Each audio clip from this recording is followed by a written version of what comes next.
আম্মাজান আয়েশা রাদিয়াল্লাহু তাআলা আনহা তার থেকে কয়টি হাদিস বর্ণিত আছে বলতে পারেন কেউ? উনি সবচেয়ে বেশি হাদিস বর্ণনা করেছেন নারীদের মধ্যে, তা হচ্ছে 2210টি। 2210 মানে 22-10 মনে রাখলে হবে। কত? 22-10। এটা আমাদের মনে রাখলে মনে করি যে এটা আবার মনে রাখার জিনিস, কিন্তু সচিন টেন্ডুলকার কয়টা ছক্কা মেরেছে এটা দেখে নিয়াম জাহারের সঙ্গে জিজ্ঞেস করে আমি বলতে পারবো। বুঝতে পেরেছেন পার্থক্যটা? যেটা জানার কথা ছিল যে রাসূলুল্লাহ সাল্লাল্লাহু আলাইহি ওয়াসাল্লামের 11 জন স্ত্রীর নাম বলো, আম্মা জান 25 জন নবীর নাম বলো যাদের কথা কোরআনে আছে, যারা সবচেয়ে ভিআইপি রাসূলগণ নবীগণ, সেগুলো বলতে পারবে না। তো যাই হোক, আম্মা জান আয়েশা রাদিয়াল্লাহু তাআলা আনহা বলছেন যে বেদুইনদের একটি দল আসলো রাসূলুল্লাহ সাল্লাল্লাহু আলাইহি ওয়াসাল্লামের কাছে। তারা বলল, এসে জিজ্ঞেস করলো, ফাকালু আতুকাব্বিলুনা সিবিয়ানাকুম, আপনি কি বাচ্চাদেরকে চুমু খান, চুমু দেন গালে? ফাকালা নাআম, আল্লাহ রাসূল বললেন হ্যাঁ আমি তো চুমু দেই। ক্বালু, তারা বলল, লাকিন্না ওয়াল্লাহি মা নুকাব্বিল, তবে আল্লাহর শপথ করে বলছি আমরা কখনো আমাদের সন্তানদেরকে চুমু দেই না। ফাকাল রাসূলুল্লাহ সাল্লাল্লাহু আলাইহি ওয়াসাল্লাম, তখন আল্লাহ রাসূল বললেন, আওয়া আমলিকু আন কানা আল্লাহু নাযা মিন কুলুবিকুমুর রাহমা, তিনি বললেন যে দেখো, কারো অন্তর থেকে যদি আল্লাহর রহমত তুলে নেন তাহলে আমি কি করতে পারি? আমি কি সেখানে কিছু করার ক্ষমতা রাখি? মানে আল্লাহ রসুল বোঝাতে চাইলেন যে হৃদয়হীনতা এটা ভালো জিনিস নয়। এটা তো একটা স্বাভাবিক থেকে তোমাদের আসার কথা ছিল যে তুমি দয়াদ্র হবে, তুমি ভালোবাসবে বাচ্চাদেরকে, তারা নিষ্পাপ, তাদের কোনো পাপ নেই। তো এই যে চুমু না দেওয়াটা তাদের কালচারে ছিল, চুমু দেওয়াটা আশ্চর্যের ছিল। এই কালচার শুরু করেছেন কে? রাসূলুল্লাহ সাল্লাল্লাহু আলাইহি ওয়াসাল্লাম। তো এই হাদিস থেকে আমরা যে বিষয়টি জানতে পারি যে ছোটদেরকে স্নেহ করা এটা আমাদের ঈমানের কি অংশ। কারণ আল্লাহ রাসূল সাল্লাল্লাহু আলাইহি ওয়াসাল্লাম অন্য জায়গায় বলেছেন যে মান লাম ইয়ারহাম সাগীরানা ওয়া লাম ইউক্কির কাবীরানা ফালাইসা মিন্না, যে ব্যক্তি ছোটদেরকে স্নেহ করে না আর বড়দেরকে সম্মান প্রদর্শন করে না, সে আমার উম্মত না। কত বড় কথা! যেখানে আল্লাহ রাসূল সাল্লাল্লাহু আলাইহি ওয়াসাল্লাম বলেছেন মান আকালা যাবিহাতানা, যে আমাদের জবাই করা গোশত খায়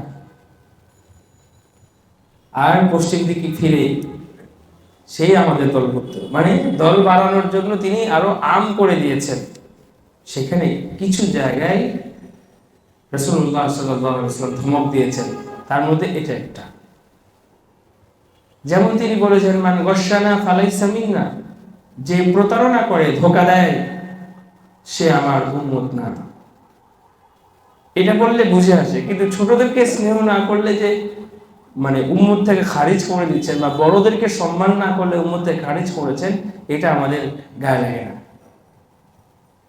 তো ধীরে ধীরে আমরা একটা বলতে পারেন যে বেয়াদব প্রজন্ম তৈরি করছি এবং সেদিকে আমরা এগিয়ে যাচ্ছি।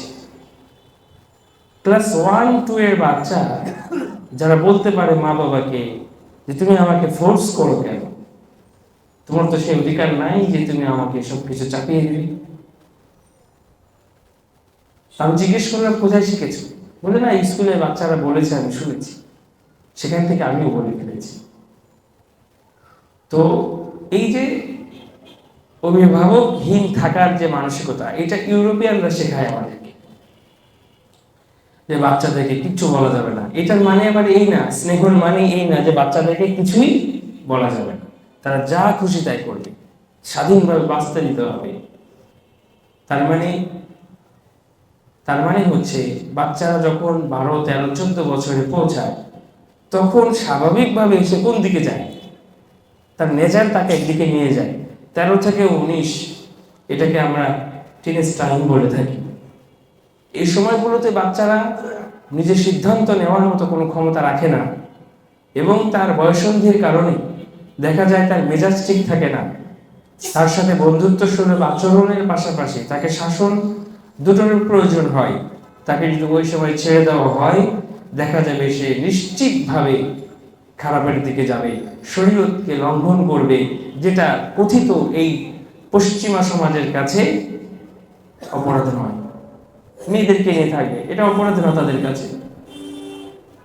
উঠতি বয়সে একটা ছেলে কিংবা মেয়ে কৌতূহল বশত তারা একসাথে হবে, অপরাধ করবে, তাদের কাছে এটা সমস্যা না। কিন্তু ইসলাম এটা কি করেছে? হারাম করেছে। তো আপনার চোখের সামনে আপনি তাদেরকে খাওয়াবেন, পালবেন, সবকিছু করবেন, কিন্তু কিছু বলতে পারবেন না, এই কথা ইসলাম কখনোই শেখায়। বরং ইসলাম শাসন করতেও শিখিয়েছে। যার কারণেই রাসূলুল্লাহ সাল্লাল্লাহু আলাইহি ওয়াসাল্লাম বলেছেন, তোমার সন্তানের বয়স যখন 7 বছর তখন তুমি তাকে নামাজ ট্রেনিং দিবে। যখন বয়স তার 10 তখন তাকে হালকা প্রহার করবে। প্রহারের কথা অলরেডি চলে এসেছে। এবং তাদের বিছানাগুলো আলাদা করে দেবে ইন্টেলেকচুয়াল ভাবে। রাসূলুল্লাহ সাল্লাল্লাহু আলাইহি ওয়াসাল্লাম উম্মতকে গাইড করেছেন, সরাসরি বলেন নাই, কিন্তু অনেক সমস্যা, অনেক নোংরামির সূচনা যেখান থেকে হতে পারে রাসূলুল্লাহ সাল্লাল্লাহু আলাইহি ওয়াসাল্লাম সেগুলো উম্মতকে কত আগে সতর্ক করেছেন। আমরা ছোটদেরকে ভালোবাসবো, তো ভালোবাসার এর অর্থ এই নয় যে সেখানে আবার শাসন থাকবে না, বরং ভালোবাসা তো সেটাই যেখানে ভালোবাসা এবং শাসন দুটোই থাকবে। কারণ ছোট বাচ্চা না বুঝে যদি আগুনে ঝাঁপ দিতে চায়, আগুনে হাত দিতে চায়, তাহলে কোনো অভিভাবকই সেটা করতে দিবে না।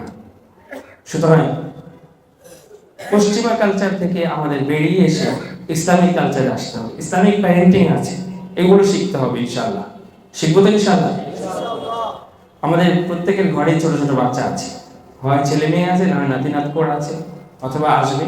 এই জন্য ইসলামিক প্যারেন্টিং শেখাটা খুবই খুবই জরুরি। হাঁস মুরগি তারাও তো বাচ্চা লালন পালন করে, তাই না?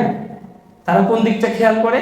আমার বাচ্চা খেয়েছে কিনা, তাই না? তারা খেয়াল করে আমার বাচ্চাকে শত্রু আক্রমণ করছে কিনা। অর্থাৎ নিরাপত্তা এবং খাওয়া দাওয়া, এই দুটো নিয়ে প্রত্যেকটা প্রাণী তাদের বাচ্চাদের ব্যাপারে সতর্ক থাকে। এখন আমরাও শুধু ওই দুটার ব্যাপারে সতর্ক আছি। আমরা দিন না শিখে যদি শুধুমাত্র ইসলামিক শিক্ষার বাইরে গিয়ে শুধুমাত্র জাগতিক শিক্ষা শিক্ষিত করি, তাহলে ওই একই কথা দাঁড়ালো যে তুমি জীবনে অর্থনৈতিকভাবে যেন অনিরাপদ হয়ে না উঠো, সেই জন্য তোমাকে ছোট থেকে এই শিক্ষাই দিয়ে গেলাম। কিন্তু তুমি আখেরাতে অনিরাপদ হও, তাতে আমার সমস্যা নেই। ব্যাপারটা এমন হয়ে গেছে। সম্মানিত হাজরিন, যেখানে আমরা ছিলাম তা হলো ছোটদের প্রতি স্নেহ করা, এটা আমাদের ইমানের কি অংশ। তবে স্নেহর অর্থ যেন এই হয়ে না যায় যে যা খুশি তাই করতে আমরা দিচ্ছি। প্রয়োজনের শাসন আবার আদর দুটোই করতে হবে। আল্লাহ আমাদেরকে তৌফিক দান করুন। পরের যে হাদিসটি, এই হাদিসটি রয়েছে তিরমিজি শরীফে 2411 নম্বর হাদিস। ওয়ান জারীর ইবনে আব্দুল্লাহ রাদিয়াল্লাহু তাআলা আনহু قال قال رسول الله صلى الله عليه وسلم من لا يرحم الناس لا يرحمه الله মুত্তাফাকুন আলাইহি। এটা বুখারী মুসলিমে রয়েছে। সরি, এটা বুখারী মুসলিমের হাদিস। আমি আগে যে হাদিসের নাম্বার বলেছি সেটা ভুল ছিল। এটা হচ্ছে বুখারীর হাদিস 7376 এবং মুসলিমে রয়েছে 2319 নাম্বার। আর আগের যে নাম্বারের হাদিসটা বলেছি সেটা একটা দারুণ কথা আছে। সেটা হলো ইন্না আবআদান নাসি মিনাল্লাহি আল কলবুল কাসি। রাসূলুল্লাহ সাল্লাল্লাহু আলাইহি ওয়াসাল্লাম বলছেন, আল্লাহর রহমত থেকে সর্বাপেক্ষা দূরে থাকে হচ্ছে কঠোর প্রাণ মানুষ। বুঝছেন? যাদের হৃদয় কঠোর, হৃদয়হীন মানুষ, তারা কিন্তু আল্লাহর রহমত থেকে দূরে থাকে। সেই হাদিসের প্রেক্ষিতেই আরেকটা হাদিস ইমাম নববী রহমতুল্লাহি আলাইহি এনেছেন খুব সুন্দরভাবে। তাহলে মানুষের সাথে যদি আমরা কোমলতা স্বভাব দেখাই কিংবা তাদের প্রতি আমরা দয়াদ্র হই, তাহলে আল্লাহ কি করবে, আমাদের প্রতি দয়াবান হবেন। সে কথাই এসেছে বুখারী মুসলিমের হাদিসে। জারির ইবনে আব্দুল্লাহ রাদিয়াল্লাহু তাআলা আনহু থেকে বর্ণিত, তিনি বলছেন যে রাসূলুল্লাহ সাল্লাল্লাহু আলাইহি ওয়াসাল্লাম ইরশাদ করেছেন, যে ব্যক্তি মানুষের প্রতি দয়া করে না, আল্লাহ তাআলা তার প্রতি দয়া করবেন না। আল্লাহ রাব্বুল আলামিন মানুষের প্রতি দয়াটাকে শর্ত হিসেবে জুড়ে দিয়েছেন। আমি যখন মানুষের প্রতি দয়া করব, তখন কে দয়া করবেন? আল্লাহ রাব্বুল আলামিন তখন দেখেন যে বান্দা, তুই কি আমার চাইতে বেশি দয়ালু হয়ে গেছিস? ঠিক আছে, আমি তোর উপরে কি করলাম? দয়া। এই জন্য আল্লাহর দয়া পেতে হলে মানুষের সাথে আগে দয়ার আচরণ করতে হবে। দয়া বলতে আসলে কি বোঝায়? দয়া বলতে কেউ সাহায্য চাইলো, তারপরে 5 টাকা বের করে দিলাম, এটা শুধু এটা নয়। মানুষের সাথে সুন্দরভাবে কথা বলা, মানুষকে সম্মান দিয়ে কথা বলা, মানুষের দুঃখে দুঃখিত হওয়া, ব্যথিত হওয়া, এটা কোমল আচরণের, দয়াদ্রের প্রমাণ।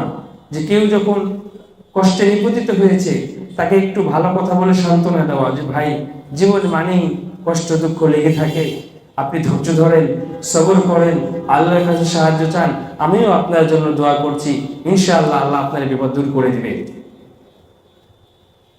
অথবা কেউ আনন্দিত হয়েছে, তার আনন্দ হওয়ার মতো কোনো কারণ ঘটেছে, পরীক্ষায় পাশ করেছে, ফ্ল্যাট কিনেছে কিংবা নতুন চাকরি পেয়েছে, তাতে আপনি উচ্ছ্বাস প্রকাশ করবেন, আলহামদুলিল্লাহ, আপনার জন্য বরকতের দোয়া করছি, আল্লাহ যেন আপনাকে আরো বরকত দান করে। আমরা কি করি? ওরে বাপ রে বাপ, সব দেহ তোমারই পেয়ে যাচ্ছে, তোমারই হয়ে যাচ্ছে, আম করে আল্লাহ দেখে না চোখে, নাউজুবিল্লাহ। আচ্ছা, দেখেন, ইসলামী শিক্ষা এটা না। এই জন্য আরবদেরকে দেখবেন, আপনি যখন নাস্তা খাওয়ানোর জন্য নাস্তা রেডি করেছেন কিংবা খাবার রেডি করে তাদেরকে ডেকেছেন, আর এসে বলবে মাশাআল্লাহ, মারহাবান, জাযাকুমুল্লাহ, দোয়া করে শুরু করে দেবে। আমরা বলি, আরে কি দরকার ছিল, কিন্তু মনে মনে বলতেছে হ্যাঁ না, ঠিকই আছে। বলেন, এটা আমাদের কালচারের মধ্যে আছে। উপরে বলতেছে, আরে আল্লাহ আপনি কি করেছেন বলেন তো, আরে কি দরকার ছিল, কিন্তু মনে মনে চিন্তা করতেছে, যাক ভালোই হয়েছে, আজকে খাওয়াটা ঠিক মতো হবে। এটা না, বরং আপনি ওইটাই করেন, দোয়া করেন, আল্লাহু আকবার, মাশাআল্লাহ, এত আয়োজন করেছেন, জাযাকুমুল্লাহ, বা আল্লাহ থেকে বরকত দান করুক, আল্লাহ আরো আয়োজন করার তৌফিক দিক। দেখবেন যে মেহমানের মনটাও কি হয়ে যাবে, মেজবানের মন বড় হয়ে যাবে। এগুলো ইসলামিক কালচার। ভালোবাসা বৃদ্ধির জন্য এই কালচার আমাদের প্রয়োজন। তো অন্যের দুঃখে ব্যথিত হওয়া এবং অন্যের সুখে উচ্ছ্বাস প্রকাশ করা, এটা দয়ার অন্যতম অংশ। আমি যে মানুষের প্রতি দয়াদ্র, এটা আমার প্রমাণ করব। আমার কেউ ভালো একটা কথা বললো, উস্তাদ জানেন আমার এত রেজাল্ট ভালো হয়েছে, আমি শুনে বললাম, ও তাই, আচ্ছা আচ্ছা, কি হয়েছে, মানে আমি আমার ভালো লাগে না এই শোন। আমি বললাম না যে মাশাআল্লাহ, আল্লাহ তোমাকে আরো এগিয়ে যাওয়ার তৌফিক দিন, তুমি আরো ভালো রেজাল্ট করো, তোমার দ্বারা দেশের জনগণের ইসলামের খেদমত হোক, আল্লাহর কাছে দোয়া করো, তার মনটা বড় হয়ে যাবে, খুশি হয়ে যাবে। আমি এর আগেও বলেছিলাম, কেউ যদি কাউকে ভালোবাসে, আল্লাহর জন্য ভালোবাসে, আল্লাহর জন্য ভালোবাসা মানে এই যে আমরা এখানে বসেছি, আমাদের কারোর সাথে কোনো টাকা পয়সার সম্পর্ক নাই, জমি জমার সম্পর্ক নাই, আমরা এখানে শুধুমাত্র ঈমানী সম্পর্কে এখানে বসেছি। আর এই কারণে আমাদের মধ্যে কেউ যদি অসুস্থ হয়, আমাদের মধ্যে কোনো মুসল্লি চলে যায়, আমরা কান্না করি, আমরা ব্যথিত হই, এটা হচ্ছে আল্লাহর জন্য ভালোবাসা। তো আপনি যাকে ভালোবাসেন, কেউ যদি কাউকে ভালোবাসে, নিয়ম হচ্ছে তাকে বলে দেওয়া যে ভাই, আমি আপনাকে আল্লাহর জন্য ভালোবাসি, বুঝে নেবেন। আপনি এই কথা বলার পরে তার কেমন লাগবে, সেও আপনাকে মনে মনে খুঁজবে, ওই ভাইটা কই, দেখতেছি না আমাদের, আরে 2 সপ্তাহ হয়ে গেল, কোথায় গেল। এই যে ভালোবাসা আর কি হচ্ছে, বাড়তেছে। বিদ্বেষ দূর করতে হবে, ঠিক আছে, করবো তো ইনশাআল্লাহ। তো বান্দার প্রতি যদি কেউ দয়া করে, তাহলে তার প্রতি কে দয়া করবেন? অন্য হাদিসে আল্লাহ রাসূল সাল্লাল্লাহু আলাইহি ওয়াসাল্লাম বলেছেন, ইরহামু মান ফিল আরদি ইয়ারহামুকুম মান ফিস সামা। তোমরা জমিনবাসীর প্রতি দয়া করো, তাহলে আসমানবাসী তোমার উপরে কি করবেন? দয়া করবেন। অর্থাৎ আল্লাহ রাব্বুল আলামিন তোমার উপরে কি করবেন? দয়া করবেন। ভালো কাজের আরো অংশ, ভালো মানে দয়ার আরো অনেক উদাহরণ আছে। যেমন অনেক সময় গরিব মানুষরা দেখা যায় যে পরিশ্রমের কাজ করছে, বিশেষ করে রিক্সাওয়ালা, ঠেলাওয়ালা, ভ্যানওয়ালা, কোনো উঁচু জায়গায় উঠতে পারছে না, আপনি পেছন থেকে তাকে ধাক্কা দিয়ে উঠে দেন।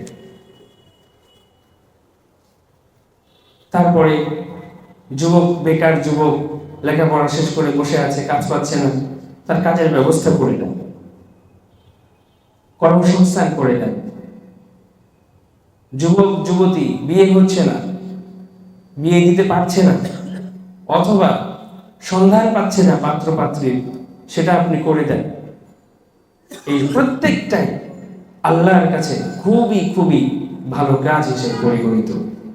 এবং যারা এ সকল কাজে মানুষের কল্যাণের জন্য, মানুষের প্রতি দয়াদ্র হয়ে কাজগুলো করবে, আল্লাহ সুবহানাহু ওয়া তাআলা তার প্রতি অবশ্যই অবশ্যই কি করবেন? দয়া করবেন। এরপরে আল্লাহ রাব্বুল আলামিন কোরআনুল কারীমে এই বিষয়ে ইরশাদ করেছেন, ইন্না রাহমাতাল্লাহি করিবুম মিনাল মুহসিনিন, নিশ্চয় যারা ভালো কাজ করে আল্লাহর রহমত তাদের নিকটবর্তী। কোরআনের আয়াত, সূরা আরাফ আয়াত নম্বর 56। অর্থাৎ যারা এই ধরনের কাজ করবে তাদের জন্য আল্লাহর রহমত খুবই নিকটে অপেক্ষা করছে। এছাড়া সূরা আর রহমানের 60 নম্বর আয়াতে আল্লাহ রাব্বুল আলামিন বলেছেন, হাল জাযাউল ইহসান ইল্লাল ইহসান, উত্তম কাজের প্রতিদান উত্তম ছাড়া আর কি হতে পারে? আল্লাহ জিজ্ঞেস করছেন, তুমি একটা ভালো কাজ করলা, মানুষকে দয়া করলা, তা আমি তোমাকে কি করবো বলো? এর বিনিময়ে আমি তোমাকে কি দেব? সুবহানাল্লাহ। আল্লাহ প্রশ্ন করছে, তাহলে আমিও তোমাকে কি করব? দয়াই করব। তুমি যেমন ভালো কাজ করেছো, আমিও তোমার জন্য ভালো ফয়সালাই করব। এই জন্য আমরা চেষ্টা করবো ইনশাআল্লাহ। এখন যে হাদিসটি পড়ব, এটি রয়েছে কোথায়? বুখারীতে হাদিস নাম্বার কত? 703। মুসলিম শরীফে রয়েছে 467। রাসূলুল্লাহ সাল্লাল্লাহু আলাইহি ওয়াসাল্লাম তার নামাজকে পর্যন্ত সংক্ষিপ্ত করতে বলেছেন উম্মতকে, বিশেষ করে যারা ইমামতি করে। কেন? যেন উম্মতের বেশি কষ্ট হয়ে না যায়। সুবহানাল্লাহ। দেখুন আল্লাহ রাসূল সাল্লাল্লাহু আলাইহি ওয়াসাল্লাম কি বলছেন, ওয়া আন আবি হুরায়রা রাদিয়াল্লাহু তাআলা আনহু আন্না রাসূলুল্লাহ সাল্লাল্লাহু আলাইহি ওয়াসাল্লাম قال ইযা সাল্লা আহাদুকুম লিন-নাসি ফালইউখাফফিফ, যখন কেউ তোমাদের ইমামতি করবে নামাজে, তার উচিত হলো সে যেন নামাজের মধ্যে সংক্ষেপ করে। কেন? ফাইন্না ফীহিম আদ-দাঈফা ওয়াস-সাকিমা ওয়াল-কাবীরা, কেননা এই জামাতের মধ্যে দুর্বল মানুষ আছে, অসুস্থ মানুষ আছে এবং বৃদ্ধ মানুষ আছে। লম্বা কেরাত ধরলে অনেক সময় কষ্ট হয়ে যায় না? সেই জন্য তো এই সংক্ষিপ্ত মানে এই না যে ফজরের সময় না আদায় না কাল কাউসার করে চলে যাবে। এটা হচ্ছে, এটারও একটা সমীকরণ এবং সীমারেখা, আইডিয়া রাসূলুল্লাহ সাল্লাল্লাহু আলাইহি ওয়াসাল্লাম দিয়ে গেছেন উম্মতকে। সেটা আরেকদিন বলবো ইনশাআল্লাহ। তো যেটা বলতে চাইছি তা হলো যে রাসূলুল্লাহ সাল্লাল্লাহু আলাইহি ওয়াসাল্লাম উম্মতের কষ্ট যেন না হয় সেই জন্য অনেক সময় তার প্রিয় কাজ তিনি ছেড়ে দিয়েছেন। সুবহানাল্লাহ। অর্থাৎ তারাবির ব্যাপারে আমরা শুনেছি, উনি 2 দিন বের হয়ে 3য় দিন আর বের হন নাই। পরে উনি বলেছেন যে আমি ভয় করলাম যে আমার উম্মতের উপর এটা ফরজ হয়ে যায় কিনা। আল্লাহু আকবার। আমার আর আপনার জন্য চিন্তা করে গেছেন এত আগে। এরপরে উনি বলেছেন মিসওয়াক করার কথা। উনি বলেছেন যে আমি যদি তোমাদের জন্য এটা কঠিন মনে না করতাম, তাহলে বাধ্য করে দিতাম যে প্রত্যেক সালাতের আগে ওযুর সময় তোমরা যেন কি করো? মিসওয়াক করে, এটা বাধ্য করে দিতাম। কিন্তু কষ্ট হবে বলে বাধ্য করে দিই নাই, সওয়াবের উপরে রাখছে, করলেই কি হবে? সওয়াব হবে। এইভাবে রাসূলুল্লাহ সাল্লাল্লাহু আলাইহি ওয়াসাল্লাম উম্মতের দিকে খেয়াল রেখেছেন, খেয়াল রেখে নিজের প্রিয় কাজও অনেক সময় ছেড়ে দিয়েছেন। এবং আল্লাহ রাব্বুল আলামিন ইরশাদ করেছেন, এটা আছে হলো সূরা বাকারা আয়াত নম্বর 187, ইউরিদুল্লাহু বিকুমুল ইউসরা ওয়ালা ইউরিদু বিকুমুল উসর। আল্লাহ তোমাদের পক্ষে যা সহজ সেটাই চান, তোমাদের জন্য কঠিনতা চান না। অনেকে মনে করতে পারে যে আল্লাহ আমাদের মনে হয় কঠিন জায়গা, যত কঠিন কাজ আছে এগুলো দিয়ে আমাদেরকে পরীক্ষা করে। বস্তুত আল্লাহ আমাদের কাছে কঠিন কিছু চায় না। আল্লাহ পরীক্ষা নেন, তাই বলে এমন কঠিন কিছু চাপাই দেন না যেটা মানুষের জন্য আদায় করা একেবারেই অসম্ভব। ঠিক আছে? এই জন্য আমাদের যে বিষয়টি মাথায় রাখতে হবে যে যেখানে নামাজের মতো ইবাদতকে আদায় করার ক্ষেত্রেও দুর্বল, অসহায়, দুর্বল, অসুস্থ এবং বৃদ্ধ মানুষের দিকে খেয়াল রাখতে বলা হয়েছে যাতে তারা কষ্ট না পায়, সেক্ষেত্রে অন্য সময়ে আমাদের কি করা উচিত?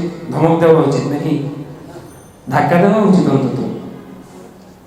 এগুলো আমরা অনেক সময় ইয়াং জেনারেশন যারা তারা করি, আমরা বুঝতে পারি না, আমরা মনে করি যে এভাবে কি হবে।